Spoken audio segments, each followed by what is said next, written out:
Hello, this is Lisa LaRose here on Connect to Love on PRNFM.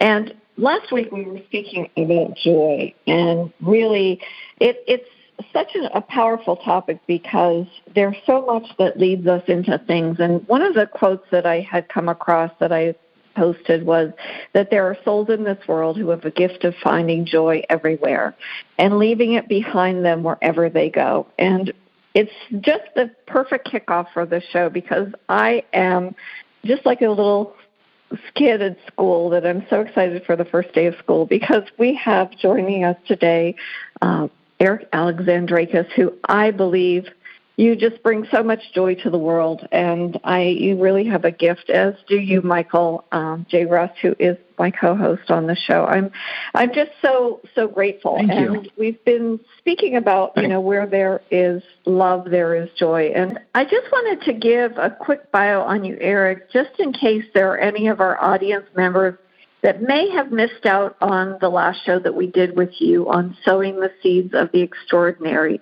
And extraordinary is really a fantastic word that exemplifies you, Eric. And so I just wanted to let the audience know that Eric Alexandrakis is a 2-time Grammy-nominated songwriter and founder of Minoan Music.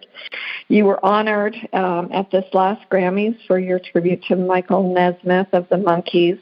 And the album Silver Moon in the Best Americana Performance category is just simply magical.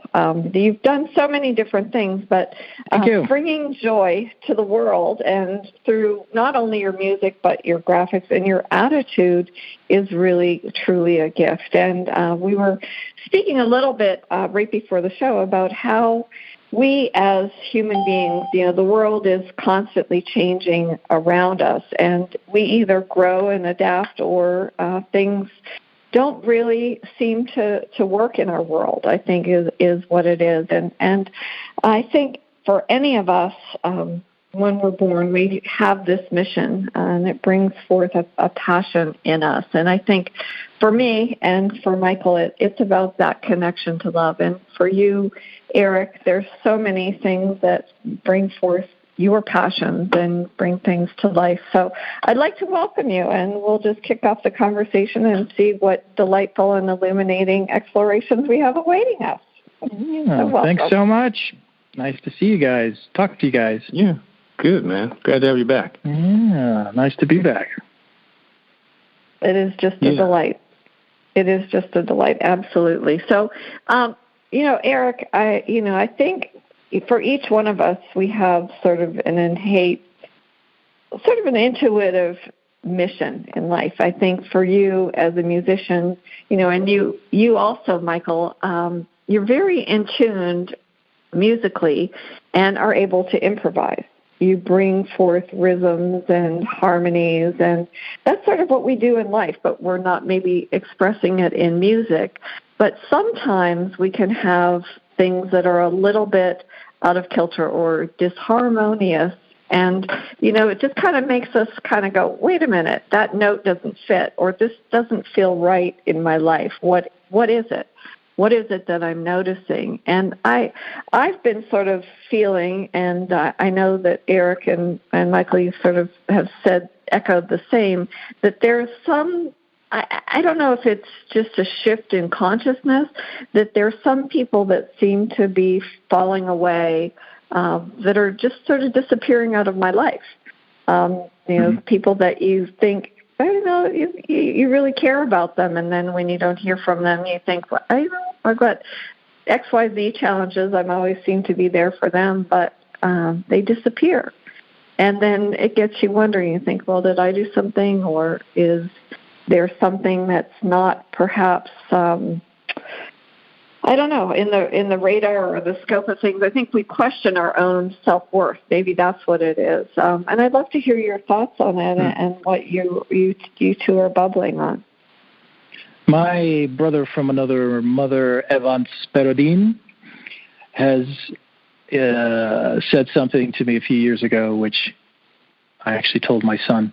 If somebody can't make the minimum effort, they're not worth the time.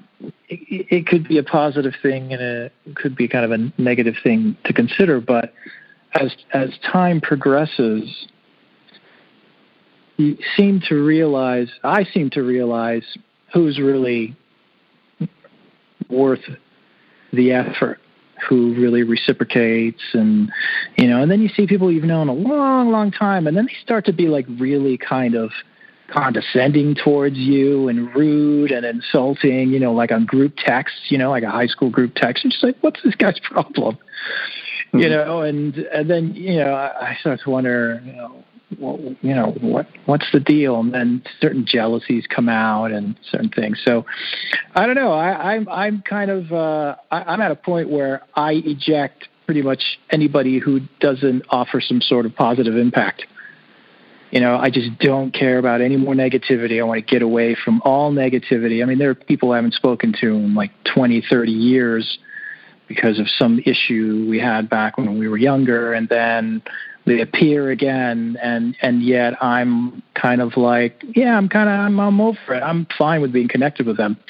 So it's kind of getting older is an interesting process where you just kind of become more aware of really what life is like. I always tell people, people don't really become adults in a way until they're 40. When you're 40, you're pretty much aware of how the world works. Whereas, they're like, oh, you're a legal adult at age 18. It's like, really? Age 18? What does an 18-year-old know?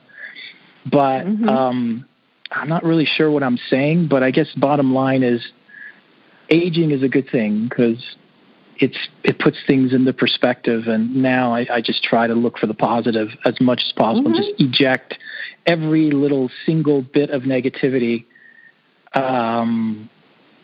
as quickly and as painlessly as possible. Just get rid of it. So that's really beautiful. Yeah, I think in an essence what you're saying is that you have tuned into your wisdom of what it means to be whole for you, that you know how to nourish yourself, and that when things don't feel good, I love Wayne Dyer. He used to say, I want to feel good. I want to feel good. And when things don't feel good, you get to the point where, I just don't have time for those things. And yeah, you don't want to make time, Yeah.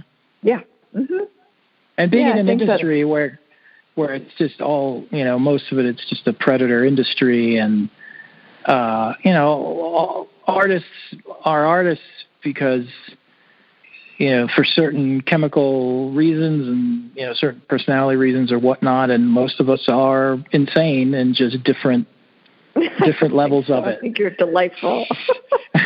Well, thank you. So, you have a phone conversation with a guy that was a poster on your wall when you were 10, and he goes completely berserk and starts screaming for no reason. You're just like, oh my God, your music has brought me through so many places, and you think you get on that call and you're like, this is going to be a thrill, and then they're just completely insane. And so it's like you're desperate to find something, I got three thoughts about this. This is interesting. I love this kind of conversation because this is something that we all experience in our lives at one point or another. My feeling about what happens with people is sometimes your connection has just run its course. You're together, you cross paths, and there are reasons for that occurring that you're not privy to, and you each serve each other in one way or another through friendship, and then it's run its course, and they're off doing something else. They're off. Their mind, their focus becomes elsewhere. The second is that people have issues in their life that that are playing out in their connections with friends and family, and where it's all about. It could be anything. And again, from the movie Big Trouble in Little China, my favorite line is, "We're not here to get it. You're not put here to get it. To get why people say what they say, do what they do, think what they think. That's not your job. You're not supposed to do that." And third, people that you have a life. People have a. When someone has a life philosophy because it's playing out in action, right? Kindness, love, compassion, empathy.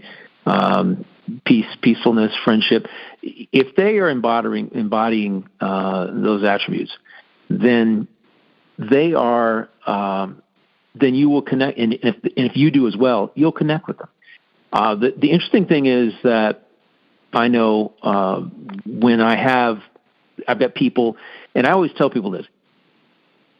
In my view, you've got a core in your lifetime at any given point in time. You've got about 3 really good friends that you can call at any time, that you can talk to, that you can meet with. Totally. You can console each other. You can lift each other up. You can share the love you have for them and the passion of experiencing life with them. 3. And 2, which is what makes social media so absolutely ridiculous. Selling the concept that you've got thousands or millions of friends that like you. No, that is the biggest con in the world. However, it's a con that works, and it's a con that makes people feel bad about themselves. And I believe Lisa just said questioning your self-worth. If you are tying your dog and pony show of life, your game of life, to a bunch of situations, circumstances, and people that you cannot control, you will always be in questioning your self-worth and whether you're a likable person or not, whether you're anybody will love you. If that's what you've done, you've let something outside of you dictate how you feel about you, something that I am madly in love with, making sure that I am not allowing that to happen. That's what I avoid, and that really is what I take from what you just said, Eric. Is in terms of making sure that hey, if people can't pay the simplest kindness to you, it's all about them, or they're caught up in their own drama in life. We don't want to be a part of that. You don't. I don't. Lisa, I know you don't. So. And it happens with people who are close to us. They get off on this drama in their life that maybe that's their lesson to learn. I'm not supposed to be part of it. It's just something that they got to deal with. And that's the way I look at it is, everybody has their little drama that they have to deal with and process in a positive way, hopefully. Some of them not so positive, and for a long time not so positive.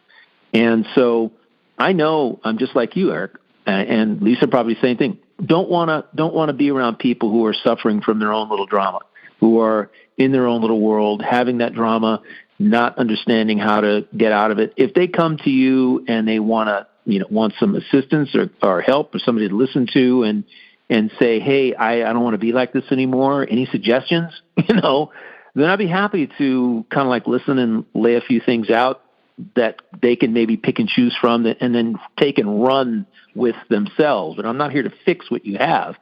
That's for you to do. That's your personal growth.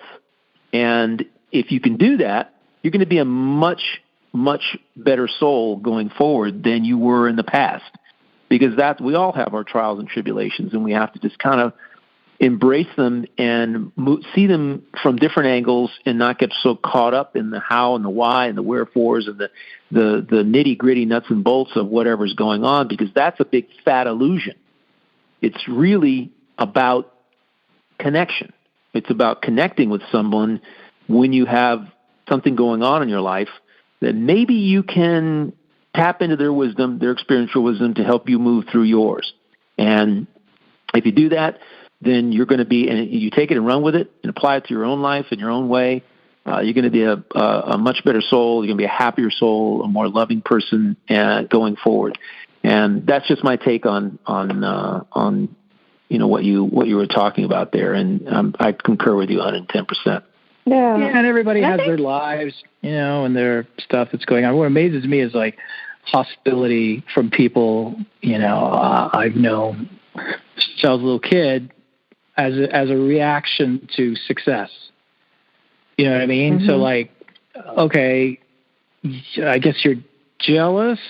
Is that really a mature and adult way to treat somebody else? But then again, it's kind of like whatever. Just you just piss off. Really, is what it comes down to. It's so funny you say that though, because I always used to, a good friend of mine, he's an entrepreneur, and he's very successful. And it was always sort of interesting because you knew who your friends were because they were truly happy when you did well. And it was like the other people, they were waiting to watch you fall. And I don't know what that is. I'm not sure if you're aware, there was a woman, her name was Florence Scovel-Shinn, and she wrote a book called The Game of Life and How to Play It. And right. I really always loved her, like everything and I would just bury myself in it and really sort of try to ingrain some of the teachings because I loved that game when I was a kid. I loved my little pieces, and I put them in the car and moved them around the board. And so when I found her book, I really sort of thought, what am I committing to in this game of life if I'm going through here? And for me, if I had a friend that was close by that was either like you or Michael, I would just be so happy. I'd be hanging out with you. We'd be playing games. We'd be like just throwing creative ideas at each other. We'd be celebrating each other's successes. And I don't know where the disconnect is.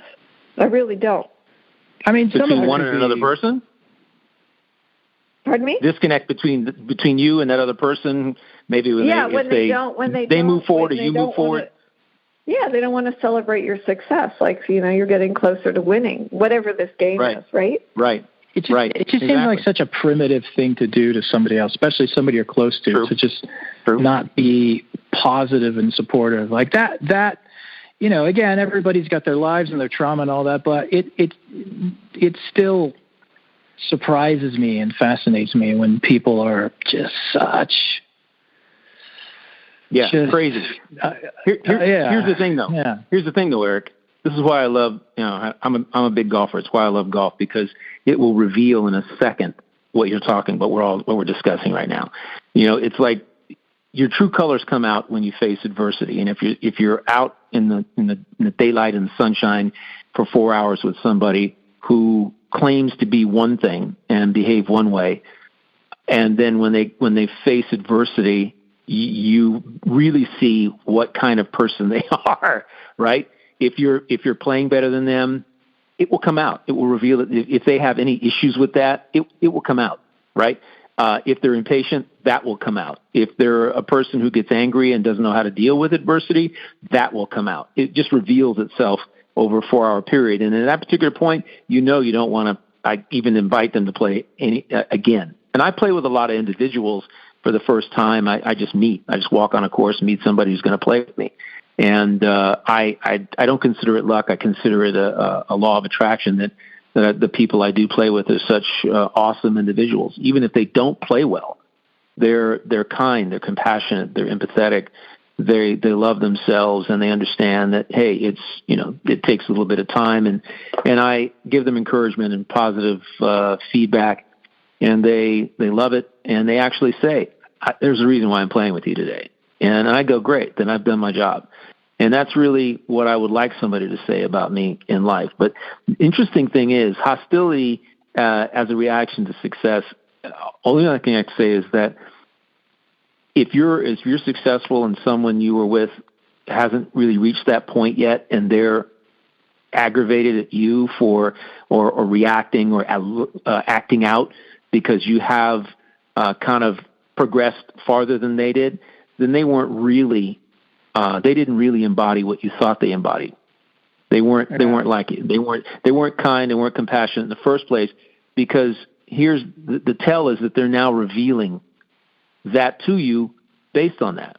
There was a movie. Here's an interesting thing. The same context. I saw this movie. I can't remember which service it was on. I think it was Netflix. This last week, it was a movie that Reese Witherspoon happened to produce. And in the movie, she's a woman of 40 who's recently separated. She moved to L.A. Her dad was a big film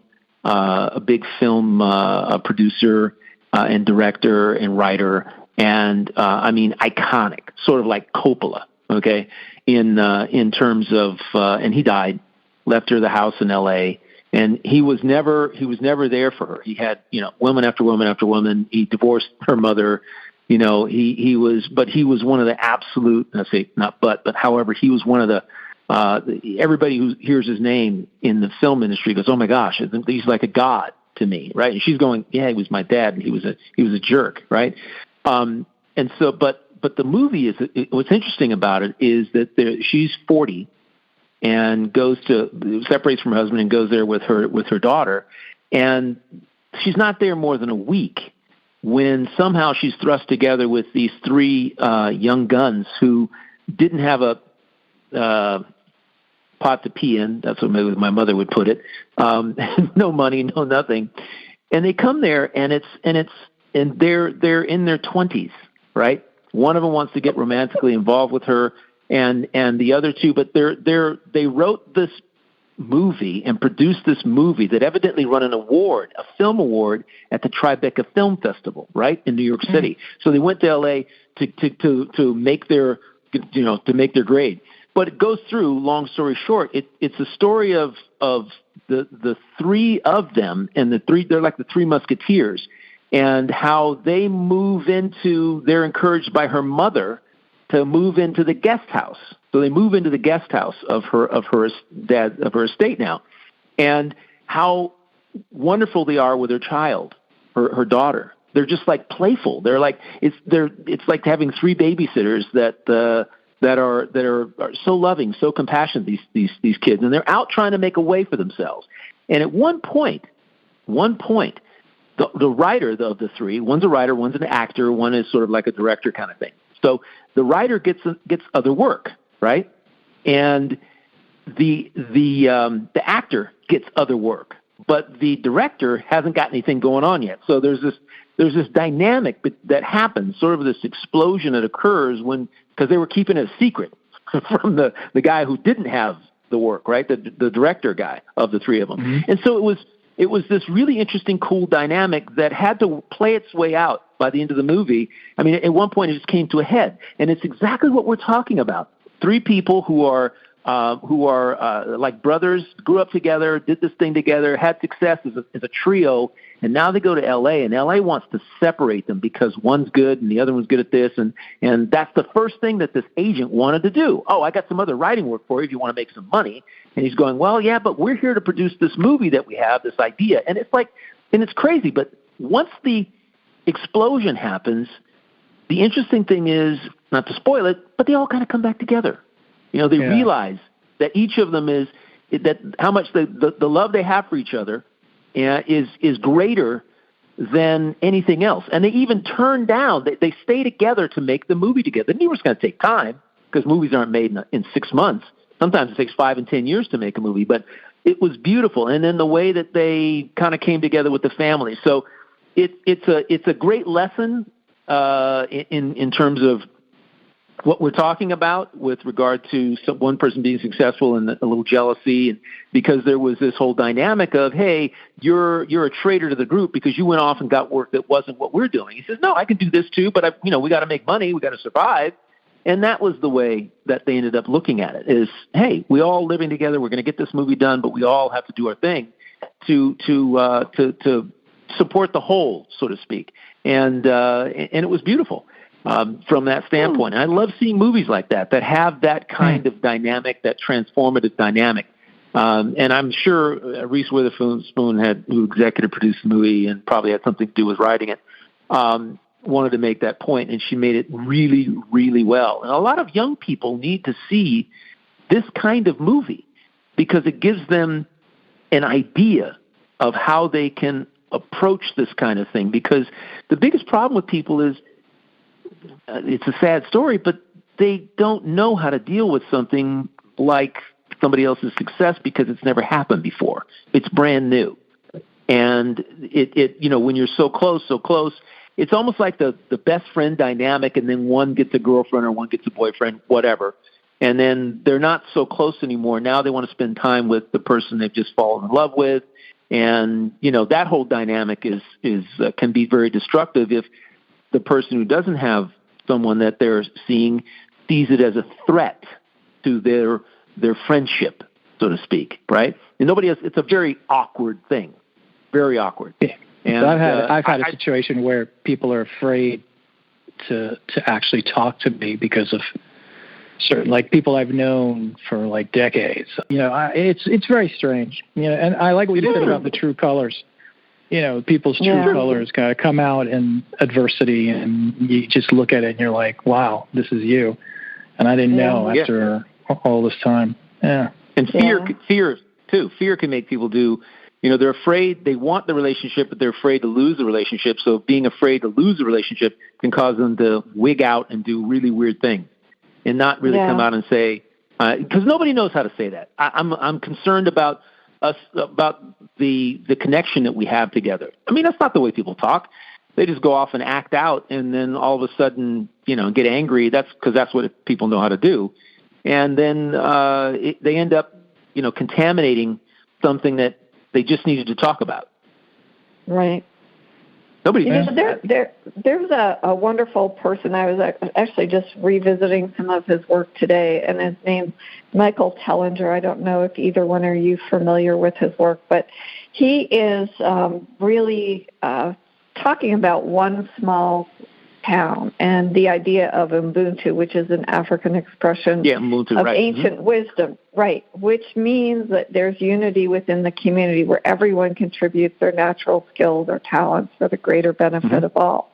And the American Indians had the same thing, that, if it's not good for everyone, it's not good for anyone. And I think, he's saying how we've gotten so far away from this contributionism. And I think that's what we're talking about, that when you are in a community and somebody does something great, you want to celebrate that and you want to embrace it. And for friends who find themselves disconnected and can't celebrate your successes or even be there to support you when things are challenging, I don't know if it's because people are so ingrained in their phones that they've lost that connection and community. And I really like what he's doing, because it's just so fascinating to me. He actually ran for the president of South Africa, and he said, what he recognized, he's not a politician, but he ran for president because he said he really wanted to see what type of support there was. In the community that they're doing sort of as a test, there's like 5,000 people, and you just have to contribute 3 hours to whatever is in the community. And in doing so, you get free food, you get free electricity. You just give your 3 hours once a week. And he said, so when you look at that and multiply it out, and I think that's really, even from a soul standpoint, you give somebody an hour of listening to their needs. When you need them, you'd like to have that reciprocity, right?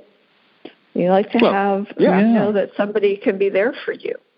And, and I really I really embrace it. And it's like, if I, to have that vision of, okay, we're starting in a small town, and then we get another small town, and how do we move this to cities? And as long as, I think there's one word there that one concept I don't believe that. Yeah. The expectation. I think if you're given the 3 hours a week, and that when you give, you will receive, but the expectation of having a specific thing you receive could ruin the whole concept. Yeah, you'll receive something back. There's obviously the free electricity and other stuff. However, really, if you're giving of your time, I think you have to drop the idea of expecting something back. It could really contaminate the whole concept, because people have their own idea about what it is they expect. If they develop some idea about develop expectations, those will quickly be blown out of the water, and then it could just ruin the whole thing, because that's just where they are. The beautiful thing about Ubuntu that I really like is it is community. People giving, people making sure that if other people have needs that they have the ability to meet, then they meet them, and then there's no expectation of any reciprocation from them. It could come from someplace completely different. However, in the big picture, everybody's helping everyone. Everyone is helping. Yeah, I mentor a lot of people, young aspiring artists, even older artists, different people interested in the music business and things like that. Several people a week. And I kind of enjoy it. I must have gotten it from my parents who are professors. It's kind of fun to teach. That sort of thing. Some are consults that are paid consults for companies, and just some are just friends or whatever. And the only thing I really expect is just some basic respect. You know what I mean? Mm-hmm. And usually everybody's, I like that. Usually everybody's pretty respectful. Most of the time, I don't expect them to send me cakes or whatever. I literally do with zero expectations. So, I like that. And it's almost like, you can't really dwell on that. But then when you have like people you've known most of your life who just suddenly turn evil on you for absolutely no reason, and then or they have a reason in their perception, it throws you for a curve, and it amazes me how that still happens. But then again, you can't dwell on that. Right. You just have to be like, whatever, bye. A very good point. Right. It's a very good point. Keep it on. Don't dwell on it. Yeah, a few episodes ago, Michael had sent me the OJ's Love Train, and I started playing it, and I was like, I said, I'm doing this 30-day challenge where I listen to that song, the Love Train. And mm-hmm. I will tell you, it has shifted so many things, and I find myself humming it, and I find myself like just really, I'm like, okay, people over the world join hands, like we're going to just do this. And I'm just like, okay, how do we start this love train? And maybe, Eric Alexandrakis, you're going to be part of the impetus to continue and really get this idea, because I think that's exactly what you're doing. I mean, when you're mentoring somebody, you are really sharing part of your soul with them. And you are getting things back. I mean, maybe not in the same way, but maybe there's something that is said in conversation that echoes in your mind. Sort of like when Michael gifted me with that, it was just like, hey, here's this. Not really thinking that it was going to impact me. I was going to the attorneys, and I was like, okay, I got to put these documents on. And I'm like, okay, let's just jam out to the love train, because it's just going to send that loving energy to have things go the way that I want them to go. I almost feel like up to a certain age, maybe we're a little naive. Like one of my good friends is drummer Steve Ferroni. I'm sure you've heard of him, Michael. He's the drummer in the Heartbreakers, and he's played with everyone from Michael Jackson, the Bee Gees, and Aretha, and all these people. So we've done a lot of recording sessions together at his house, and we get into these conversations, and he's been through so much stuff in his life, and he's always giggling and making a joke. And I'm like, how do you even smile? You've gone through the trenches. He's like, well, it took a long time to get to this point.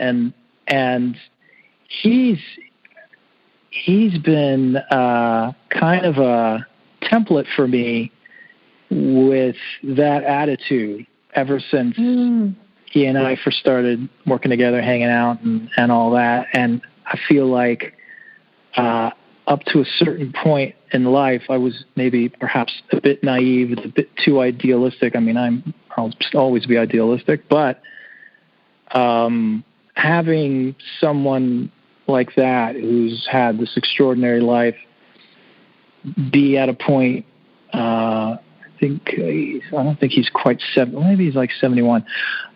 He's like 72, something like that. Be so kind of content. And then he kind of made me look at things a very different way.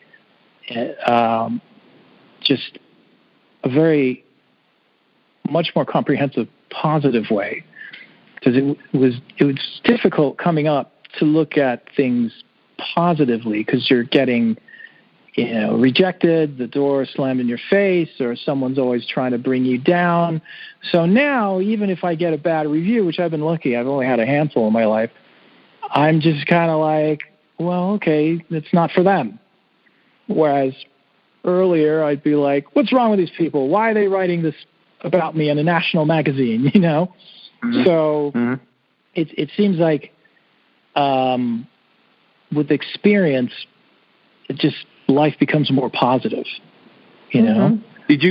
Can I ask you a question? Did you ever ask Ferrucci at what particular point he pivoted to that mode of thinking? Because, I mean, I don't think he was born that way, but, I mean, he's been through a lot.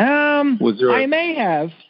I don't remember, but, like, his personality is such where he's just always, like, you look at him doing gigs from even the early days of the Average White Band, and he's got a smile on his face.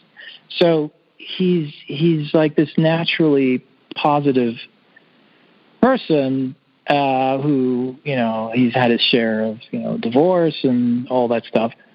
But I don't know, maybe it was just his personality that kept him persevering in the positive way. But I call that having the ability to shake it off. Yeah, I just find that, like, I look at things a lot differently. Like, I'm always just looking for the positive, and I think I said that the last time. Whereas I may not have been so active about it before, but now it's like, I'm going to go out and I'm going to look at the sky. You know what I mean? The beautiful thing, I know exactly what you're talking about. The beautiful thing about what you're talking about is the fact that you actually had, you got somebody to model. You know, and this is really the biggest problem out there, and why I'm sure your mentoring is being successful. I mean, he's a model, and the unfortunate thing is that the way he is at this particular point is diametrically opposed to what he does for a living. And a lot of people don't ask, get to know someone enough. I mean, you just can't. I'm of the mind that I don't know what drives other people to think or say or do things, and if they're negative, you know, it's none of my business, because they don't know who I am, and they're just, you know, critics is like when I go to a movie. People say, "Oh, that was terrible." The critics said that was a 2, and I'm going, "Well, who are they to tell me how I'm going to react to this movie?" Because I might be looking for something completely different than what they're focusing on when they gave that 2-star review. And so I'm just looking to be entertained. I'm looking for the transformation in the story. I'm looking to feel good when I go to that movie. I don't really care whether or not, you know, it meets some critics, you know, ball of wax. It doesn't really matter to me. And it's having that expectation. And I tell my girlfriend all the time, I don't care if it's a 3.5. The story sounds interesting. Let's find out what it's about. And usually at the end of the movie, we're going like, yeah, glad we watched that, because it really made me feel good at the end. I saw the transformation. I got the story, and it's great. But the interesting thing about Ferrucci is that most people, that what you experienced is not a public thing. It's not a public thing for the people who follow him or anything else. And I believe there are many people like that, you know, and just warm and caring and loving, and they'll have a conversation with you. They'll help, you know, give you a different take on life. But that is hopefully what the show is for people. Really, I think I might be, you know, stepping out of line here because, you know, I'm the co-host of the show.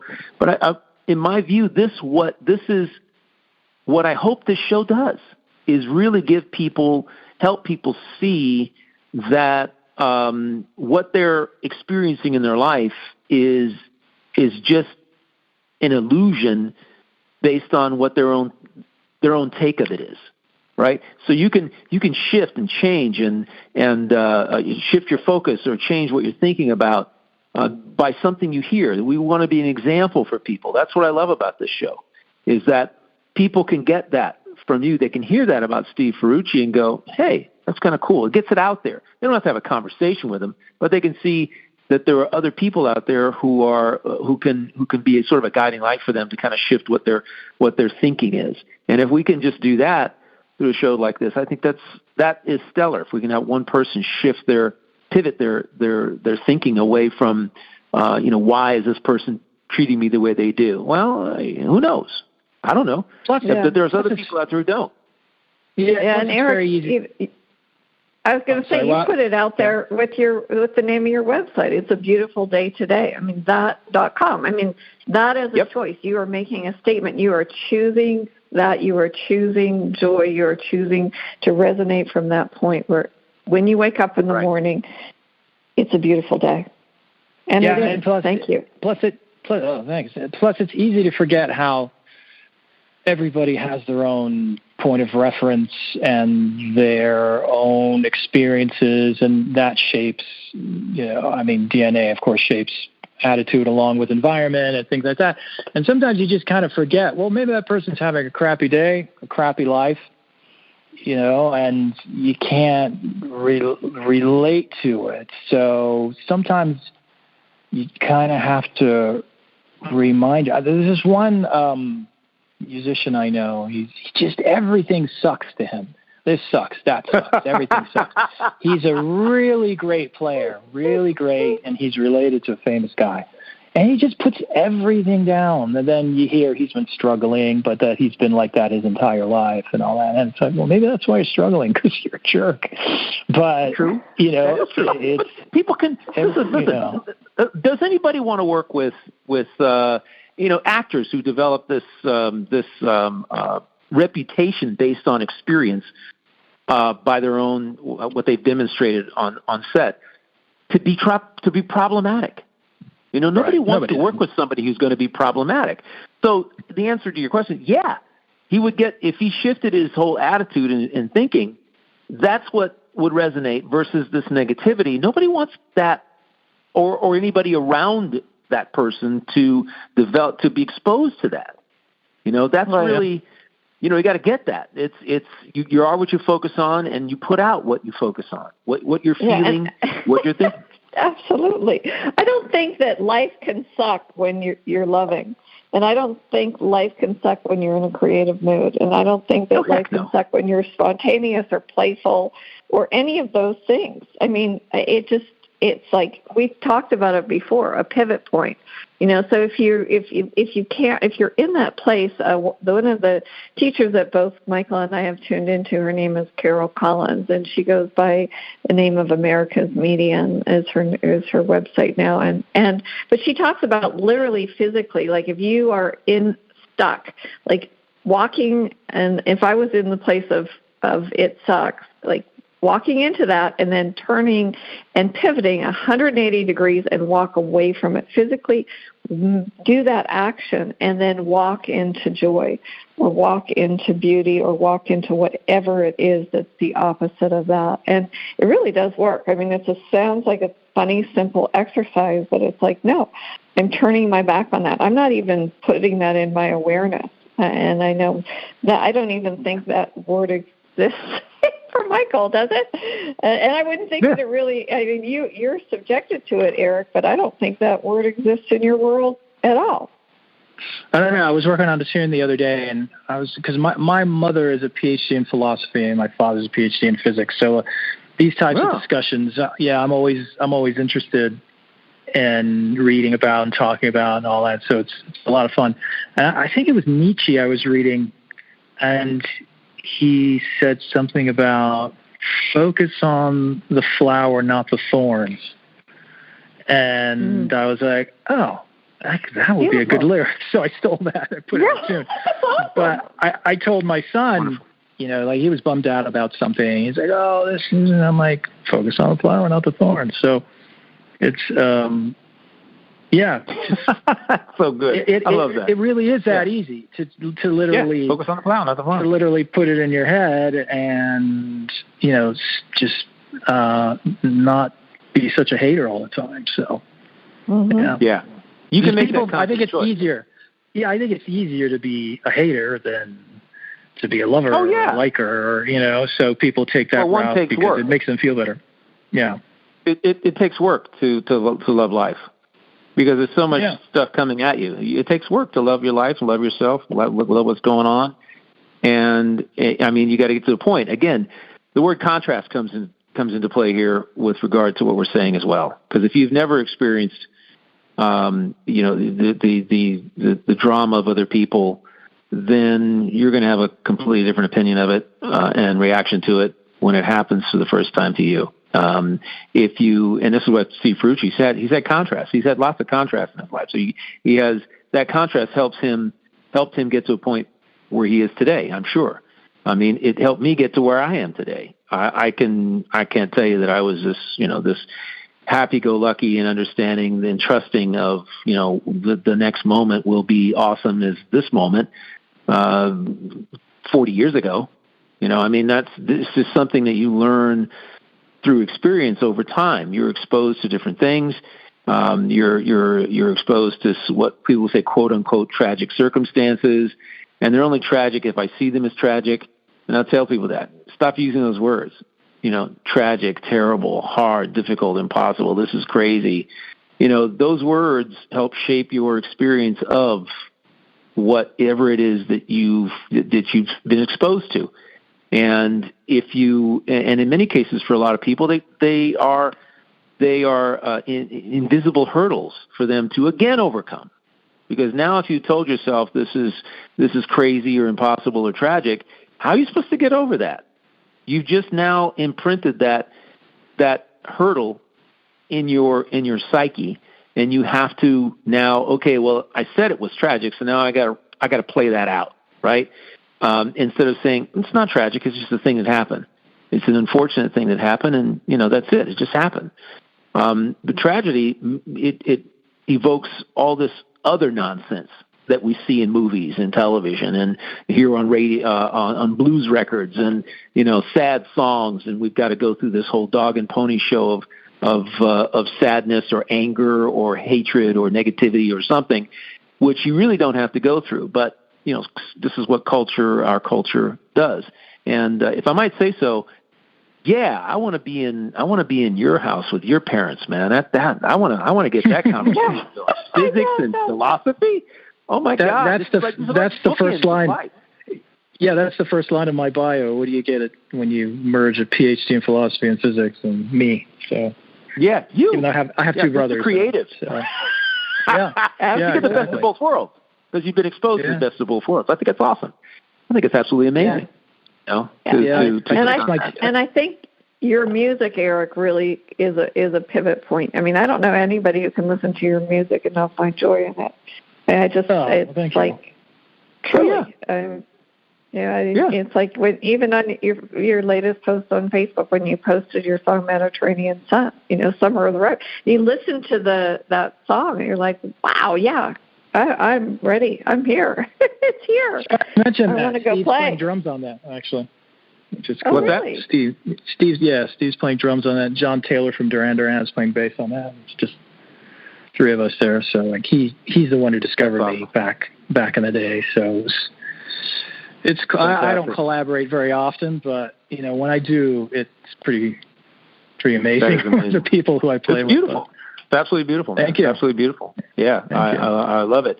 I love the whole idea of it, and I'm into listening to anything that makes me feel good. And that there definitely does. And that's something that we all, again, need to expose ourselves to things that be very cognizant of curating in our life. We can curate our life experience. You can choose one song over another. Instead of listening to the radio and let them decide what you hear, you can curate your own playlist. And like Lisa and I listen to Love Train. We can do that. I want to listen to Love Train every morning. Well, the radio's not going to do that for you. They're going to put their own idea of what they think you ought to be listening to. You may not always like it. It may not always resonate with you, but you can put together something that does. Yeah, especially in this day and age where conflict has become currency. Exactly. You turn on the news.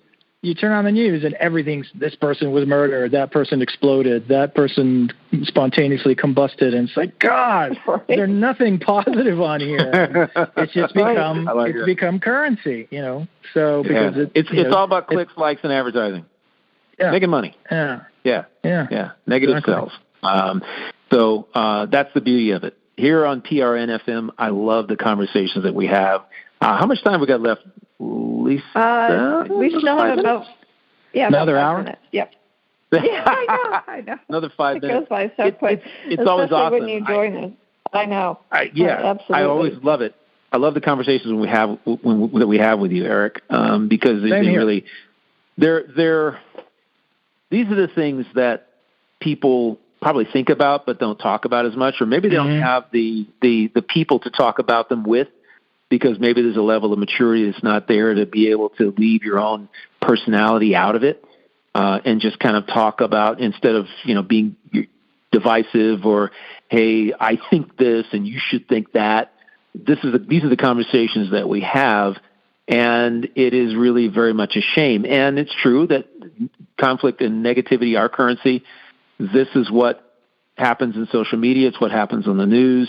And we as a people need to come together more and just have conversations that, not about divisive issues, because those things are not really important. Distractors. How we feel about, they are. How we feel about things, about ourselves and our life is, in my view, what I like to hear from people. And when I meet new people, I make it a point to remember the name, because it's important for me for them to know that I care about them, and addressing them by first name or whatever is viable. But beyond that, I don't even ask people what they do for a living. I don't ask people. That's not important.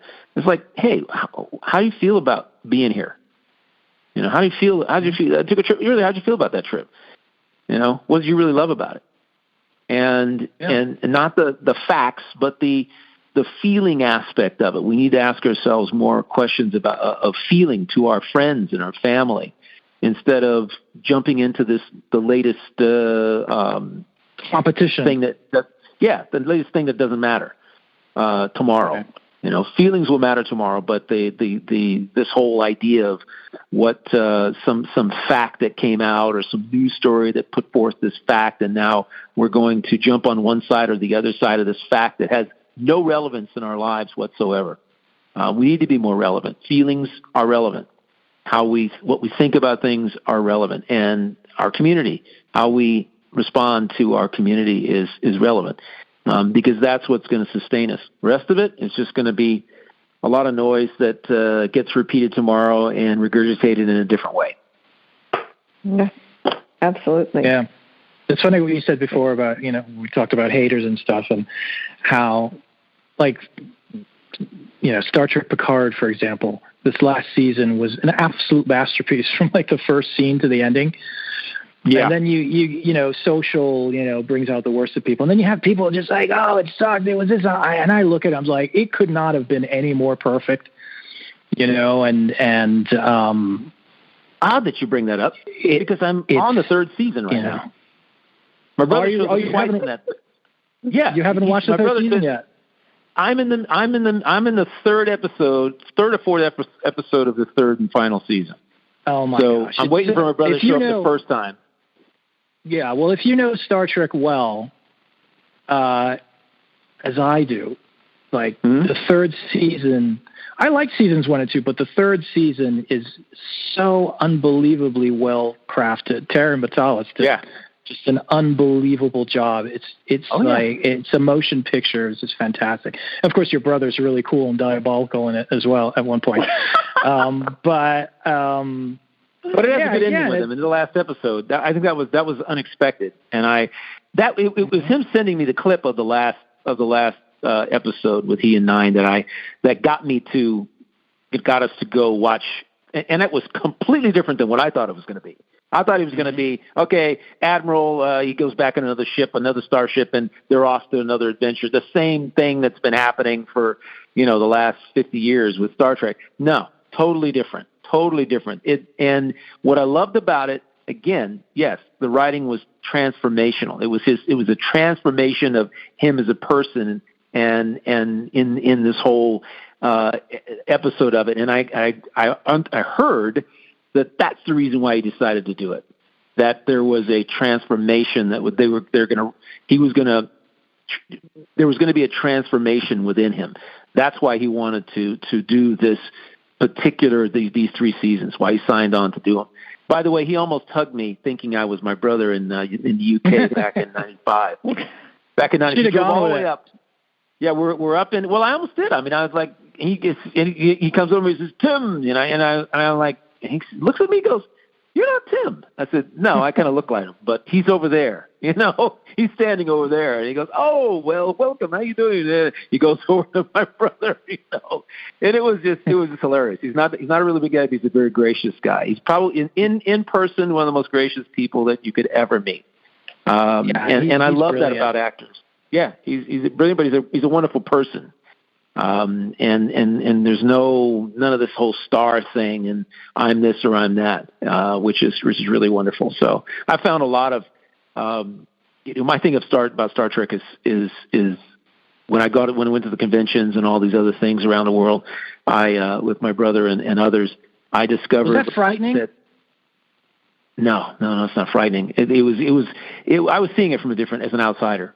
But I can tell you that the number one thing I took from all of them is that I met some of the kindest, most compassionate and loving people at every show. They don't have a negative bone in their body because they believe in the whole concept of equality, diversity, and some all of them that, are engineers and scientists, and they were inspired by the show. Yeah, captains and commanders of aircraft carriers and astronauts, and what's his name? I was confused. He was a commander of a shuttle back in the 80s. That connected with me one day. Big Star Trek fan. And just spectacular. But that's what we have is wonderful people. I was bowled over by how kind and warm and generous they were. Not because I was Tim's brother or anything like that, but they were just warm and loving people. I can pick up on all that. It's like one big love fest because everybody had it was amazing. It's interesting. Had that. Well, it's interesting because it's interesting because like the show's foundation is so much more into thinking and discussion and on a more intellectual level. Not to sound snobbish or anything with regard to Star Wars fans, but it's just a much more storytelling kind of discussing. Thought-provoking. There we go. Thought-provoking thing. So exactly. Yeah. So that people don't, those types of people don't really get into it because it's all like laser fights and whatnot. They really enjoy the stories. I mean, Nichelle Nichols and all these the first kiss with Nichelle Nichols and all these unbelievable. Innovations with the communicator and the iPad, and the iPad was invented on Star Trek Next Generation, and then all these just amazing social and technological things. And so those people, I can see how they would be much more kind of peaceful rather than being into something because stuff blows up. I mean, I should say that about Star Wars. I like Star Wars for its creativity.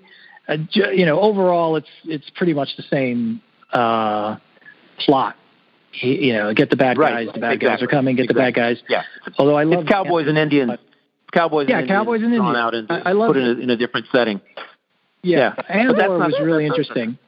Yeah, that's not Star Trek, but so I can understand that. And all the people that are inspired by it and everything, and it's a good lesson. We're gonna have another conversation about this. The idealistic writing of Star Wars and the difference between that and in Star Trek. That would be wonderful to have later on down the line. However, I want to say how wonderful it was to have had you today. Absolutely, beautiful conversation. Here. Thank you so much for joining us. Thanks for having me. And it's always so different, so unique, and so warm and we get off on some things that are just awesome. So thank you so much. Yeah, and you always inspire us. I think no matter what the challenges are, you inspire people with. I want to you're so nice, Lisa. Your website. Yeah. It's a beautiful day today, and really, if you're having a bad day, just go on Eric's website, tune into his music. It'll really help you it'll just fill your heart and help connect you with joy and love, and that's what it's really all about. So avoid the booze and go to my website, right? Yeah, exactly. Absolutely. I mean, the great soother. Jump on that love train because you're going to be the conductor. All right. Really say that. Okay. All right. Well, thank you so much for joining us here on Connect to Love on PRN FM, and until next time. See you later.